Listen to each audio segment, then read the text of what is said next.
Welcome to part 5 of the portable ice cold shower machine. In this segment, we will install the recirculating pump, which includes these steps, including working up some fittings and making a couple of PVC pipes with the fittings on the ends, and then sticking the pond liner in there along with the pump inside the pond liner. And then we'll connect up the switch. So the heat exchanger sitting out there, and we are showing that we're going to do some glue ups, and that elbow has threaded on both sides.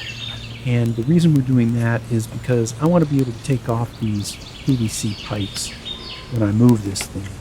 So this will go on here like this. So threaded onto the heat exchanger and threaded onto this little pipe on that right hand side return. So here's the pump, and that's a 3/4 garden hose fitting and a slip connector for a 1/2 inch PVC.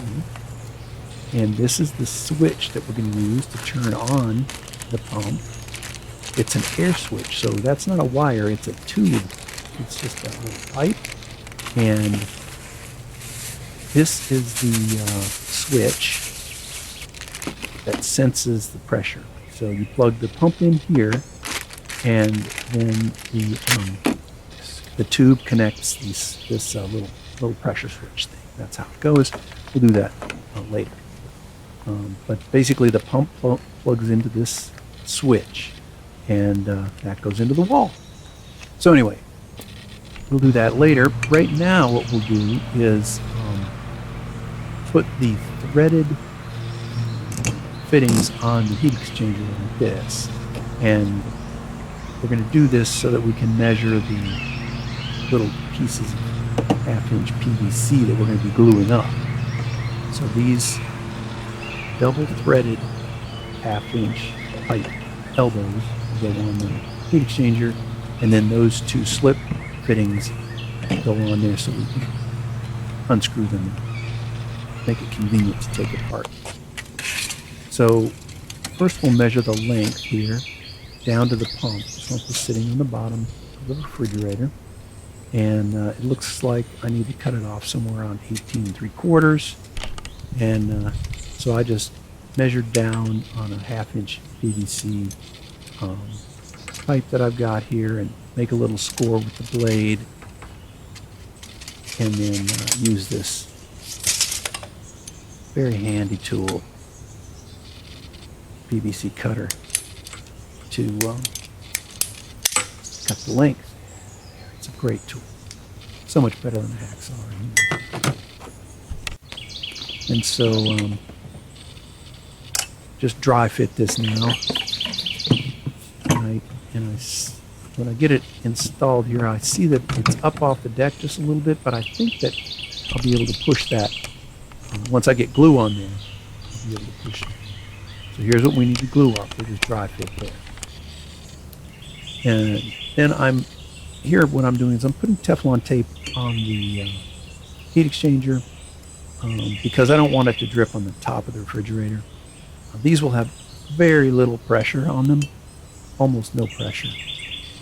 But I don't want it to drip there, and it probably wouldn't without the tape. But I figured I had it, Teflon tape, so I figured and get these elbows connected to the heat exchanger and tighten down. They'll go on there one time, and that'll be it. They'll probably never need to come off again. I got a nice wrench here so I can get those. Get one more turn on this, and it'll be pretty tight. By the way, the birds you hear, they get credit at the end. Cardinal, Eastern Towhee, Carolina Wren, of course, loudmouth. Anyway, here's the Teflon tape on the other side, and the double threaded elbow.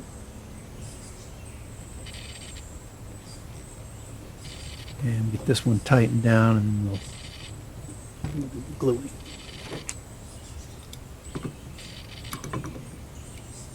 So this circuit, again, is separate from so the water that's coming out of the refrigerator and going back into the refrigerator, what I call the reservoir, is never going to touch the water that's on the garden hose.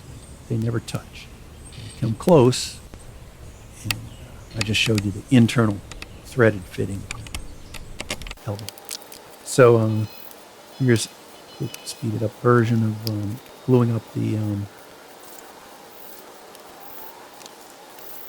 PVC pipes, and will come from the pump and will return the water to the reservoir. So I've got those glued up, ready to go, and we'll install them now.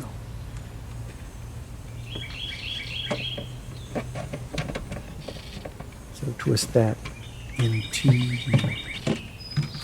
threaded fitting top and into the garden hose threaded fitting at the bottom, and that's a fitting that swivels.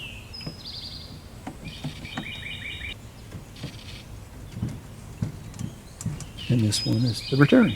So that's all we have to do. So I took that stuff out so I could get the pond liner in there. And we had folded this neatly in an earlier video, and it looks pretty messy, but it is folded, and you can see here that I've got it flat on the bottom and flat on the sides and everything, so it's folded such that it won't be crumpled. And drop or pull the power cord for the pump through, and then drop the pump into the bottom of the pond liner. And we'll get it roughly situated like that. The PVC pipe is going to come down. So here's the PVC pipe, glued up just a minute ago, and the bottom is going to connect onto the garden hose fitting of the pump. It came with that adapter, the garden hose adapter. Didn't have to deal with that. So we needed a slip to garden hose. And then here we're putting the 1/2 inch threaded into the connection on the heat exchanger. See if I can get it lined up.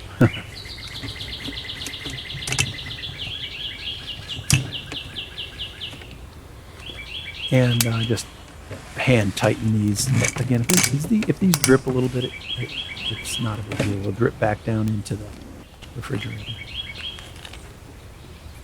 And then the return out of the heat exchanger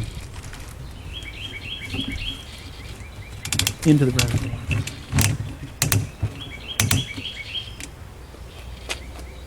All good. And now put this cement board into place, cut on an earlier video.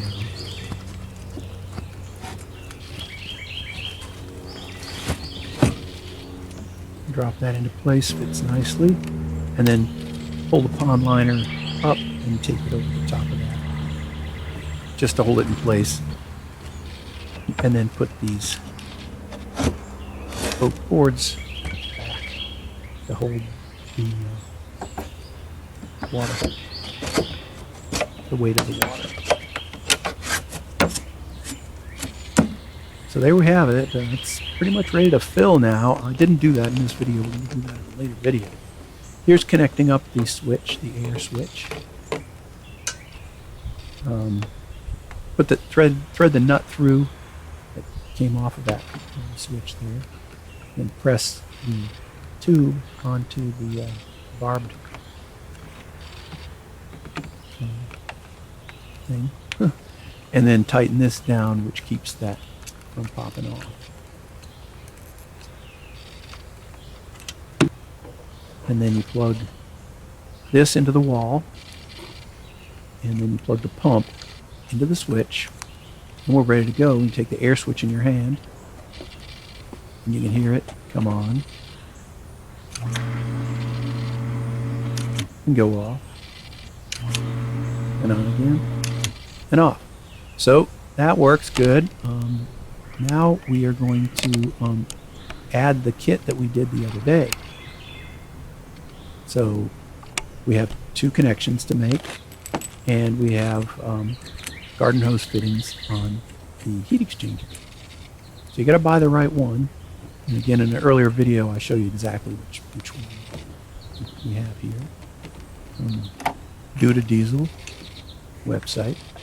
So this comes out of the wall, water comes in there, and it goes through the system, and then it comes out the handle.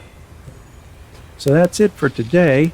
The next time, we might put the wheels on, or we might fill it up and test it. So I'm not sure which one I'll do next, but we are on our way to finishing this thing up and testing it. So here, I'll give you the credit for the birds that you heard in the video. When I was editing, I noticed them. Yes. Hope you enjoyed it.